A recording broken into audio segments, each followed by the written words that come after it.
হাসিনা আপনাদের ছেলে পালিয়ে গিয়েছে। গোপালগঞ্জকে যদি উনি ধারণ করতেন তাহলে ভারতে না গিয়ে উনি গোপালগঞ্জেই আসতেন। ওনার মতো স্বার্থপর উনি ওনার ফ্যামিলির মানুষ ছাড়া গোপালগঞ্জবাসীর কথা একবারও ভাবেন নাই।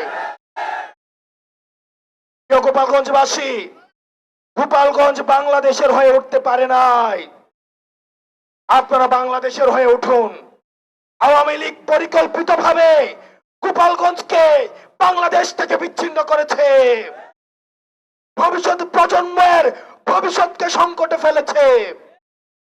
আমরা গোপালগঞ্জবাসীকে আশ্বস্ত করতে চাই, গোপালগঞ্জ বাংলাদেশের, ফেনীও বাংলাদেশের, বগুড়া বাংলাদেশের, বাংলাদেশ এই 64টি জেলার সমান অধিকারের জন্য লড়াই করবে। সবার জন্য আমরা সমানভাবে লড়াই করব। গোপালগঞ্জবাসী, আমরা আপনাদেরকে আহ্বান জানাবো, আপনাদেরকে আমরা জালিমের শাসন থেকে মুক্ত করেছি। আমরা ইনসাফের বাংলাদেশ করার জন্য আপনাদেরকে সাথে নিয়ে আমরা একসাথে দায় দরদ এবং ইনসাফের বাংলাদেশ গঠন করব। আমরা স্লোগান দিয়ে আমরা আমাদের বক্তব্য শেষ করছি। এই গোপালগঞ্জের মুজিববাদীদের মাটিতে দাঁড়িয়ে আমরা ঘোষণা করছি, ওই মুজিববাদের আস্তানা ভেঙে দাও, গুড়িয়ে দাও।